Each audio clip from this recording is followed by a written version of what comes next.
Hey, I'm NichBoy and welcome to Pocket for Thursday, the 14th of January, and a big welcome to our international viewers. That's right, the geo-block has lifted. We're back, baby. Today on the show, news, PewDiePie to take over more of the internet, and microtransactions. If you'd like to watch the rest of the show, pay me $2. I assume you sent the money. All right, here's what's making headlines. Activision Blizzard has recruited a former Tarantino producer as co-president of their new film and TV studio. Stacey Sher is a Hollywood veteran who has worked on films such as Pulp Fiction and Django Unchained. Sher joins former Disney executive Nick Van Dyke as joint presidents of the new studio.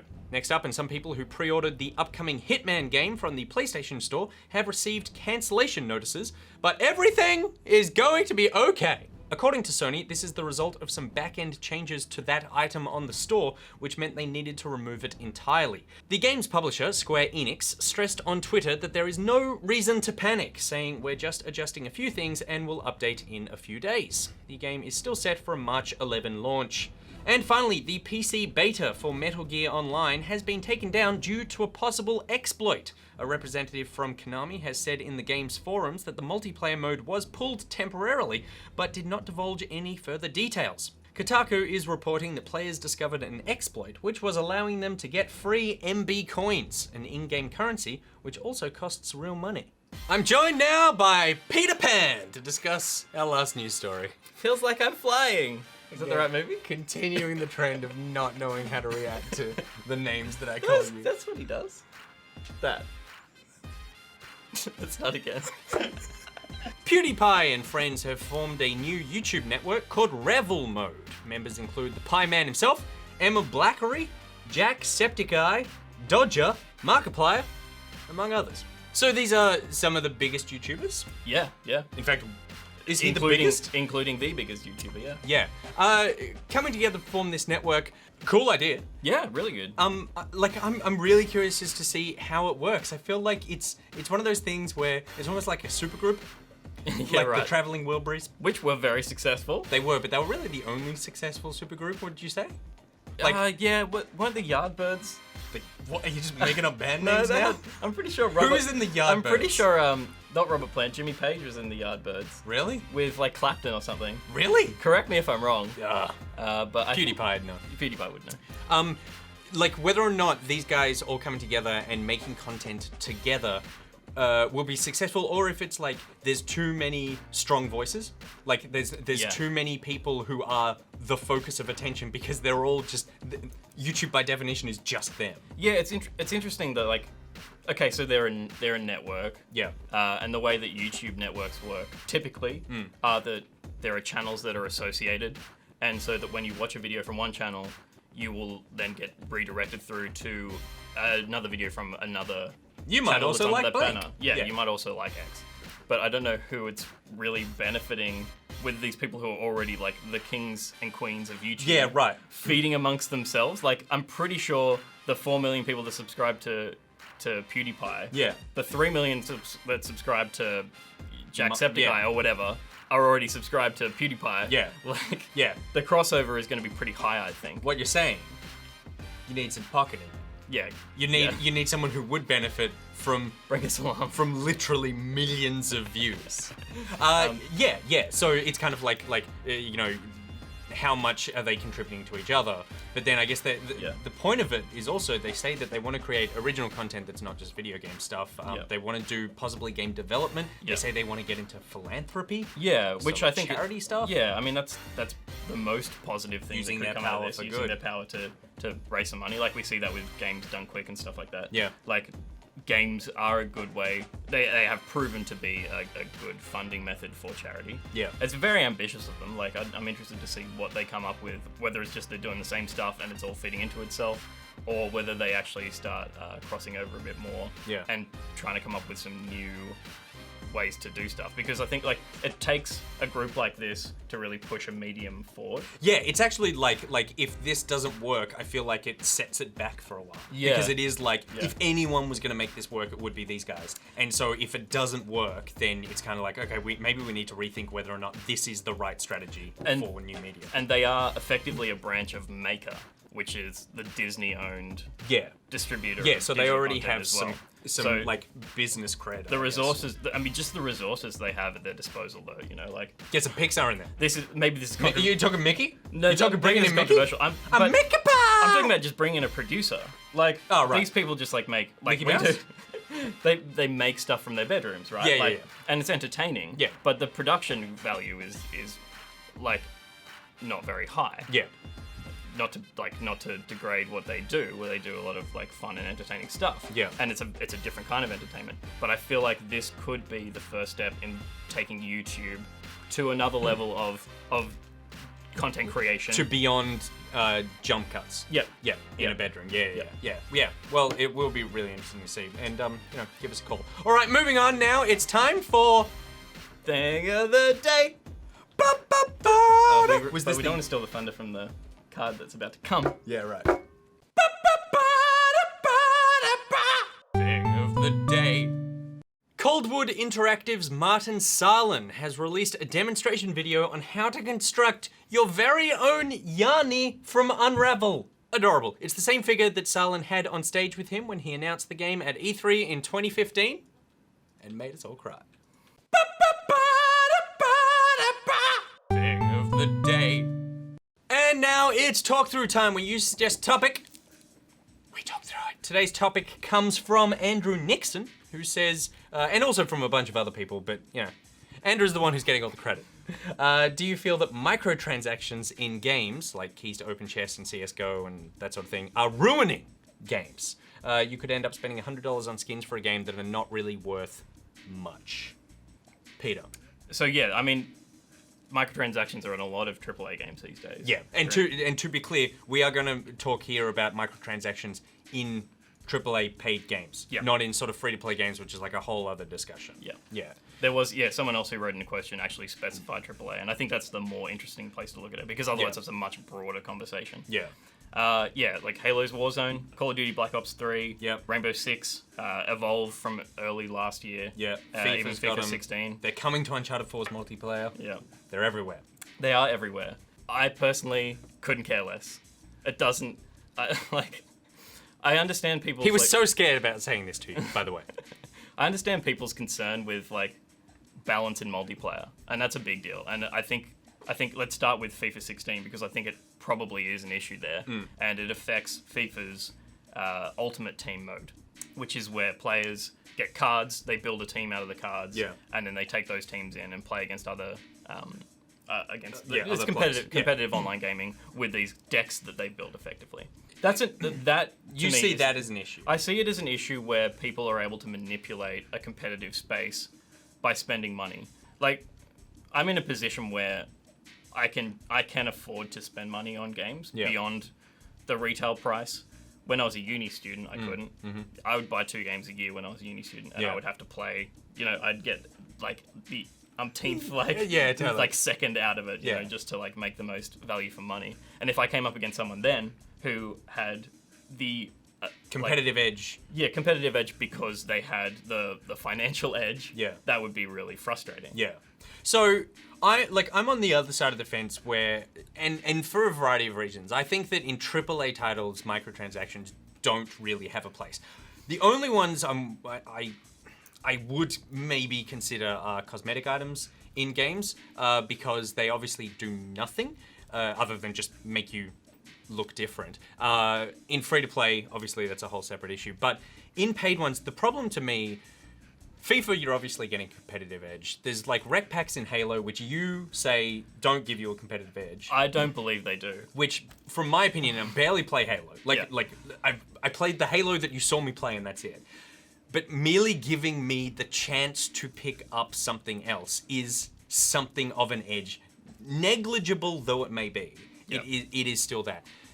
So definitely unbalancing in games is a problem. But I think beyond that, there's also just the issue of if you've already paid for a game, then I don't think you should be not even expected, but put in a position where you can pay more money. Because human beings are weak people, and you agree with that, but you think that people just need to be stronger. Yeah. But I think people shouldn't be put in a place where they are actually vulnerable to clicking a button and suddenly spending money, and not spending it on something that's permanent, spending it on something that you will then do it again because you've already done it before. The only moral, like, grey area I have with that is if there aren't the proper tools in place to stop people from spending that money who don't have the maturity to do it, like, responsibly. Like, to stop your 14-year-old kids from spending hundreds of dollars on FIFA, there needs to be lockout tools for that kind of stuff for parents to use. I think that any responsible adult having more options is never a bad thing in my books. But the option there is like $80 to $100 for the game. And then the option to just spend more money on that game in perpetuity when you've already paid for the experience. And you're looking at it from a perspective of, you're looking at the moral compass. Yeah. I'm looking at it from a much more base, practical standpoint, where, okay, I get Dota for free. Yeah. I've played umpteen hundred hours of Dota, and I've spent $200 on Dota now. Yes. Just in buying cosmetic items. Yeah. On Call of Duty, I then give myself a budget, right? Yeah. Of $140 worth of microtransactions before I spend as much as I have on Dota. Like, to me, it's much of a muchness. Because it's my money and I'm just going to spend it where I want to spend it. But I think that the reason that I am buying skins in Dota, beyond the fact that I want, like, Crystal Maiden to float and have a puppy, which is adorable, is this is my way of supporting the game. Like, this is my giving back to the game because you gave me the game for free.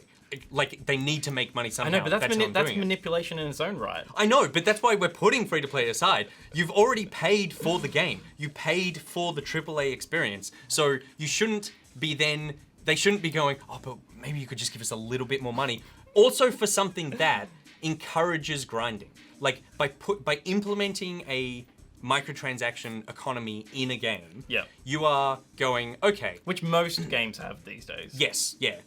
You are going, okay, this needs to be worth your money to buy. Like, it needs to be good enough to the consumer that they would actually spend money on it. Yeah. So therefore, it's putting something behind a tiny paywall, which you go, or you could just grind this out and get it. Yeah. But grinding out is not a fun experience. Like, so you're putting in a model. You're putting in a model that's going. It's encouraging you. What it's doing, it's encouraging you to spend time in the game as opposed to get better at the game. It's not designed to enhance your game experience. It's designed to just keep you playing the game so that you are continued to be presented with opportunities to pay more money. And it has to be taken on a per game basis, right? Like, it makes more sense in some games than it does in others.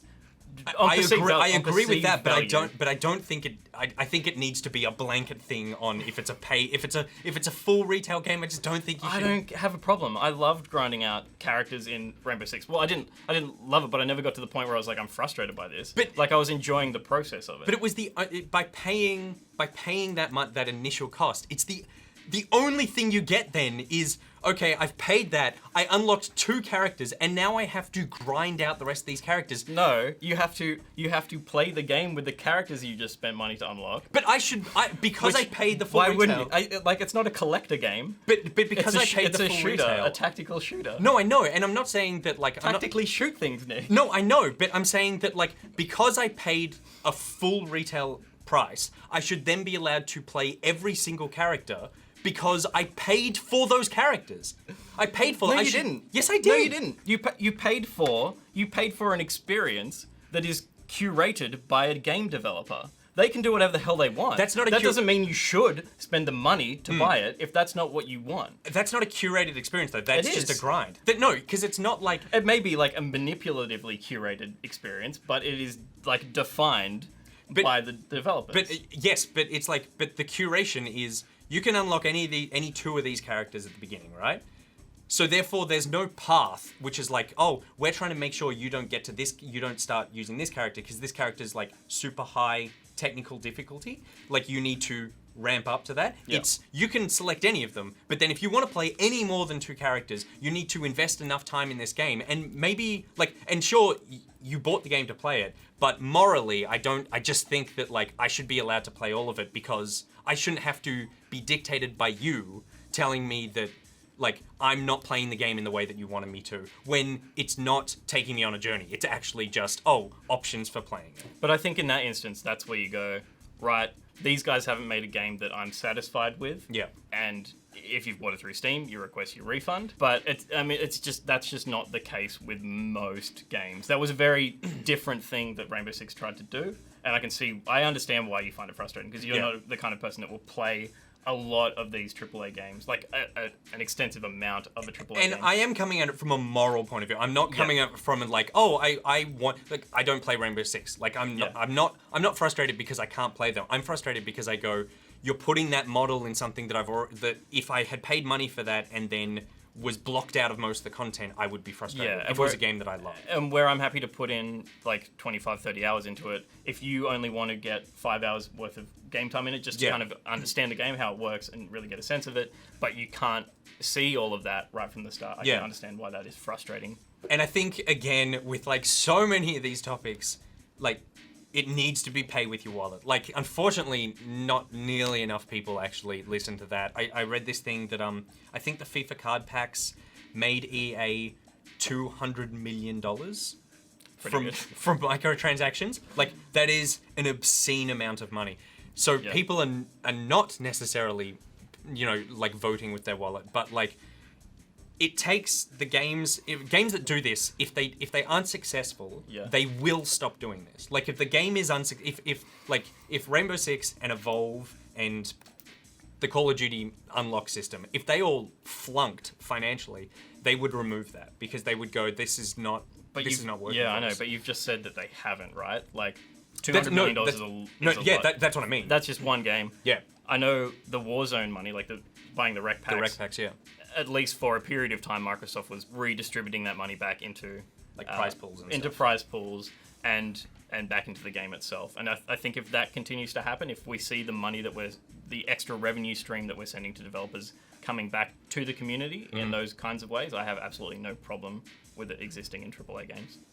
I have a lot of problems with it existing in AAA games, but I think that it's here to stay for a while at least, so it will be interesting to see where it goes from now. But that is it for today's episode.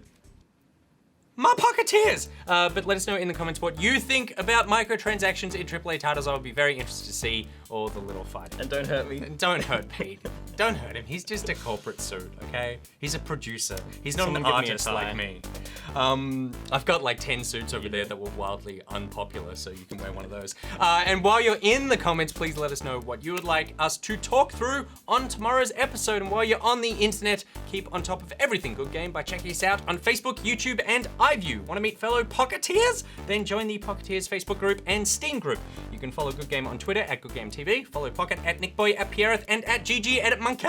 There are links to everything I just said in the description below, and today's Thing of the Day graphic was sent in by Paul Stone. Have you made a thing? Then send it in. Now, by the time you're watching this as well, I will have finished today's stream of Contradiction on Twitch, and I also did that on Tuesday. If you want to catch up with that stuff, and you should, because some weird stuff has happened in these games. Our last stream was actually, the file was corrupted or something, but we are going to fix that, and we'll upload that to YouTube sometime the next day or so. And then the second part, which happened today, which I haven't done yet, but I will have done by the time you watch this, will also be uploaded to YouTube. Check them out, because it's so Wild. weird. Yeah. And I'm in a costume today, but obviously not yet, because it hasn't happened yet. But by the time you're hearing this, you will have been in a costume. But then I will probably be in this, because I will be heading home. Oh, yeah. Yeah, to pay for all those filthy microtransactions. All right, that's it for today's episode of Pocket Dick Boy Out. Pierreth out.